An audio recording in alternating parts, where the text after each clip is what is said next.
What's Good podcast. Are you ready? Hey, ladies and gents, this is your girl, Brianna Jovahn, with another episode of What's Good podcast, season 6. Thank you so much for tuning in with us weekly. We really appreciate your support. With that being stated, you usually hear me talking to a guest or introducing the icebreaker of the day. But for this season, I just want to focus on you getting to know the host, me, Brianna Jovahn, as we continue to do this journey together. This season, we're going to do some self-reflection, talk about tips when it comes to business, self, love, whatever that may mean. I'm just going to share my personal experience with you guys so you can get to know me. So let's go ahead and get started with the show. For today, this is going to be a fun episode. Last week, we talked about getting out of your comfort zone, but today we're going to talk about traveling. So with traveling, I'm going to do my very first trip next month, actually flying into another country.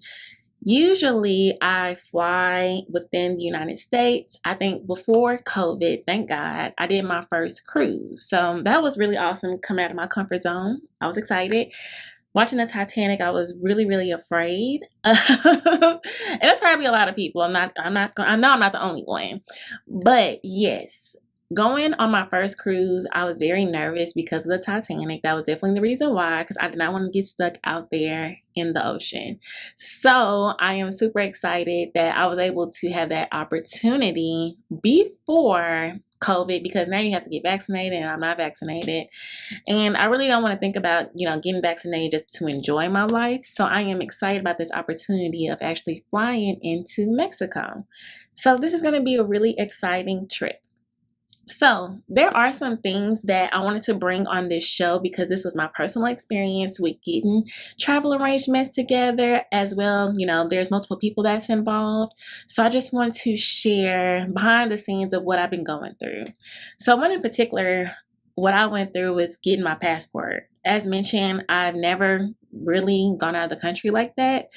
With the cruise, I didn't need my passport. I think I just needed my birth certificate, So I didn't really need my passport.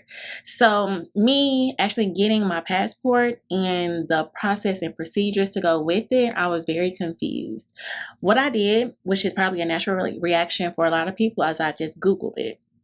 So I filled out the form that was online. What else did I do? Of course, I had my driver's license. I made an appointment at the closest USPS store.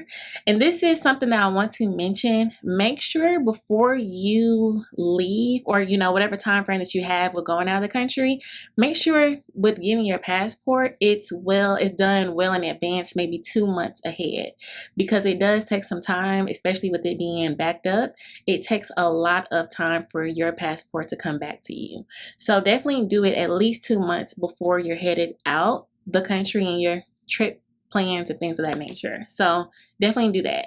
But moving on to where we are today, I did not know, as far as the birth certificate, as I was making my appointment at the USPS to submit everything. The first appointment I went to, I had my original birth certificate, my driver's license, and what else did I have? I forgot what else I had. Oh, and the application. So I had those 3 things. When I gave it to him, because you're supposed to have photocopies as well. When I gave it to him, the guy was like, "Okay, where's the other birth certificate?" And I was like, "This is the original one." So I did not know. So they told me at that point, I had to go ahead and reschedule because I didn't have the correct birth certificate. So he was basically telling me, the birth certificate, you have to have an I on the birth certificate. I had no idea about this, and I actually looked it up. So in Texas and California, I believe, you have to have an I on your birth certificate in order for it to be certified.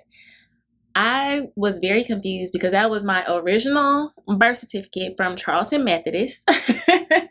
People from Dallas, I know where Charleston Methodist is.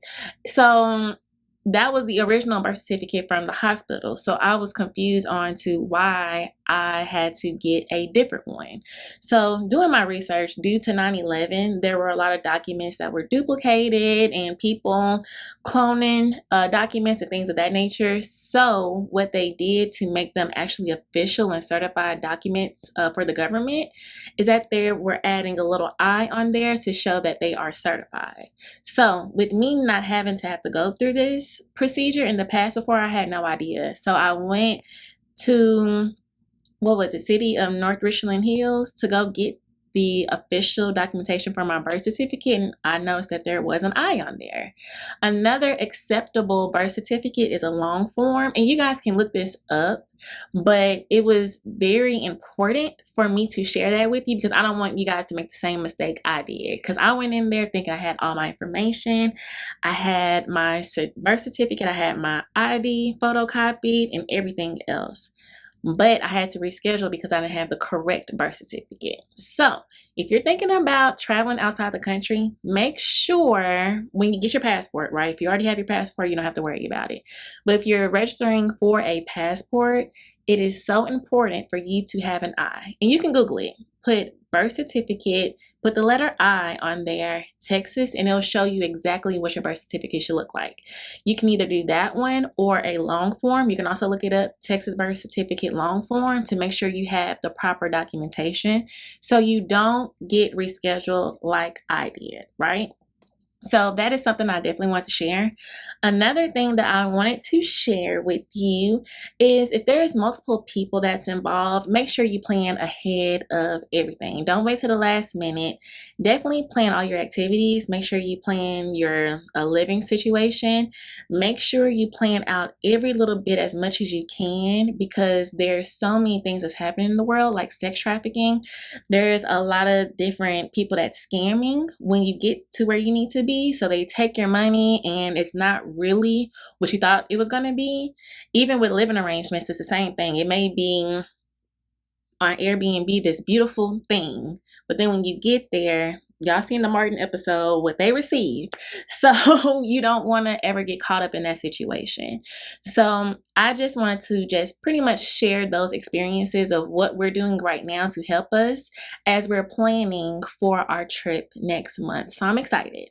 So here are some tips, because you guys know I always leave tips to help you, as you know, just as something to leave from this episode. So here goes some tips.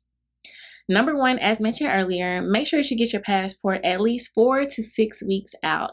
I know I had a friend yesterday. He's leaving to go out of town, I think in June, and he has to expedite everything. So that was an extra $100 on top of the $165 he had already had to pay. So it's important for you to plan out everything to the T, so you don't have to wait until the last minute and pay extra fees and pay last minute fees or late fees because you waited so long to get your passport. So definitely make sure, if you're planning on getting a passport, do it within the 2-month span. Don't wait till the last minute, because like I did it way ahead of time. But let's say if it was close to that 4 to 6 weeks, I would probably have to expedite it at that point, because I had to get a new birth certificate. I had to reschedule and things of that nature. So you want to avoid that at all costs. So make sure when you are registering to get your passport, do it at least 4 to 6 weeks out. Number two, make sure that you research on all your food, your tours, whatever you guys plan on doing before you get there. Because as I mentioned, there are a lot of scheming and scamming, and most importantly, which is a real topic, is sex trafficking.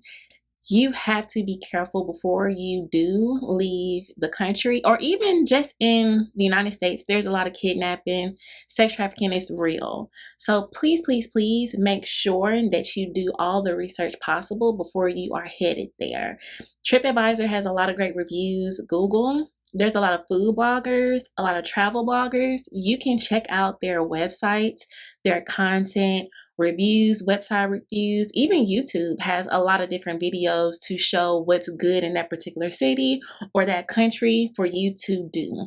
So definitely make sure that you do all the research and all your homework before you head out to your trip to make sure that your family, your friends, your loved ones, everyone is going to be safe. You won't get schemed or scammed from your money. You don't have to worry about your living arrangements. And also, whatever that you have planned, make sure that you know how to get there as far as your travel arrangements as well. When you arrive to your destination, make sure you have your pickup already scheduled so you're not waiting. Also, make sure if you are doing an Airbnb, your host is aware of, you coming in and coming out. A good thing about our host, and shout out to the person who's helping us get these arrangements together. I did my own research as well, and I went to Airbnb and saw that the reviews stated that the host was super accommodating. He would go ahead and make sure that your arrangements for, getting picked up from the airport or arriving to the Airbnb is safe. As far as, vaccinations, if you need to get tested for COVID-19, he's going to do everything there at the villa. So not villa, but the villa. So make sure if you can get that type of host, that would be awesome because they're going to make sure that she stays safe because they pretty much know the do's and don'ts within the country as well. So do all of your research as much as possible before you head out. And last, tell your bank, and that goes for any type of trip arrangement. Make sure you tell your bank that you're about to head out. Because let's say if you're in Washington or if you're in Mexico or you're in Belize, wherever you are, if you try to swipe your card out there, they're going to tell you, no, it's been declined. And when you call your bank to say, hey, why was it declined? Because they're really trying to protect you and your money. And if anything looks fraudulent, it's not going to go through. So tell your bank, hey, between this time and this time, I will be out of the country or I will be in a different city or state.